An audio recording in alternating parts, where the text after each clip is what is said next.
जिसके माँ बाप दोनों मुख्यमंत्री, आप पटना में मुख्यमंत्री आवास में पैदा हुए हैं, वहां आपके माँ बाप 10 साल 15 साल मुख्यमंत्री हैं, और आप आरके पुरम डीपीएस में पढ़ते थे, और वहां से आप 9वां नहीं पास कर तो सके। क्रिकेट खेलने चले गए बोलते हैं। सुन तो लीजिए, हाँ। ये क्या दिखाता है? ये दिखाता है कि शिक्षा के प्रति आपकी सोच क्या है।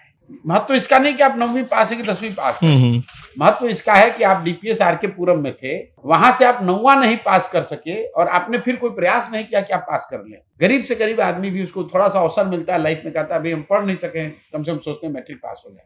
उस समय नहीं पढ़े, क्रिकेट खेलने चले गए। झूठी बात को अगर सही भी मान ले कि क्रिकेट खेल रहे, आप नहीं मानते हैं? कहाँ क्रिकेट खेले भाई, मैंने बेंच पर ही बैठे, लेकिन बैठे तो हाँ, कौन सा क्रिकेट खेले? लालू जी के आप लड़के हैं तो प्राइवेट क्लब में आपको 12वीं 14वीं प्लेयर बना लिया गया। आप तो ऐसे कह रहे जैसे सचिन तेंदुलकर थे। ये सचिन तेंदुलकर अपना एग्जाम नहीं पास कर सके थे, तो वो देश की खबर है। लोग कह रहे हैं भैया सचिन जी चिंता मत कीजिए, हम लोग आपका एग्जाम लिख देंगे, क्योंकि सचिन तेंदुलकर है, वो क्रिकेट खेल रहे हैं। भैया आप वो क्रिकेटर भी नहीं है, लेकिन उससे आगे की मैं बात कह रहा हूँ। चलिए आप क्रिकेट खेल रहे थे, उसके बाद आए, उसके बाद 10वां पास कर दिए, फिर एग्जाम दे दिए होते, अभी दे के पास कर जाओ यार, पास करके। मतलब आप उनको पढ़ा कर मानिएगा? अरे हम पढ़ा कर नहीं मानेंगे, शिक्षित बिहार बनाएंगे ना।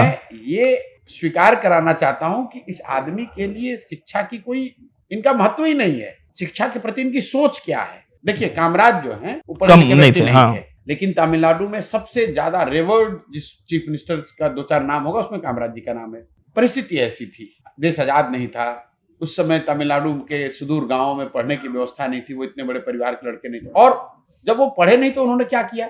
आजादी की लड़ाई लड़ी, जेल गए, संघर्ष किया, घर पे बैठ के गोली नहीं खेल रहे थे। अरे ये तो आप मानते हैं ना कि कम पढ़ा लिखा आदमी बुद्धिमान हो सकता है? मैं मानना कि तो सैकड़ों बार हर वक्तव्य में अपने कहता हूँ कि फॉर्मल डिग्री का बुद्धिमत्ता से कोई लेना देना नहीं है। पढ़ाई का महत्व बस इतना ही है कि अगर आप पढ़े लिखे व्यक्ति हैं तो किसी भी इंफॉर्मेशन को प्रोसेस करने की, उसको आर्टिकुलेट करके प्रेजेंट करने की आपकी क्षमता बिना पढ़े लिखे व्यक्ति से थोड़ा ज्यादा हो सकती है। लेकिन इसका मतलब ये नहीं कि हर पढ़ा लिखा आदमी समझदार है। हम लोग गांव देहात में कहते हैं हमारी दादी पढ़ी लिखी नहीं थी, बहुत समझदार थी, लड़का पढ़ लिख तो गया है लेकिन है एकदम लंपट। ये मुझे इस बात की समझ है, मैं बार बार जिस बात। अच्छा, 9वीं पास आदमी सीएम बन सकता है? नहीं, बन तो कोई भी सकता है जिसको जनता वोट दे देगी, वो संविधान में रोक है नहीं। लेकिन जिस कामराज के बारे में लोग कहते हैं, उस कामराज ने तमिलनाडु में सबसे ज्यादा बच्चियों को पढ़ाने पर ध्यान दिया।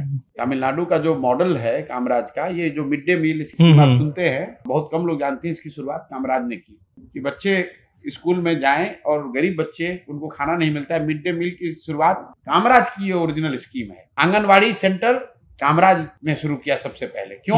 कि प्री स्कूल एजुकेशन पर उनका फोकस था। गरीब घर के बच्चे स्कूल में पढ़ने जाए और भूखे पेट हों, पढ़ ना पाएं, स्कूल छोड़ दें, इसके लिए उन्होंने मिड डे मील स्कीम शुरू किया। तो सिर्फ डिग्री पर मत जाइए, उस आदमी के कैरेक्टर, उसके कंट्रीब्यूशन को देखिए, और आप जिनकी बात कर रहे हैं इनका देख लीजिए कि इनका क्या योगदान है।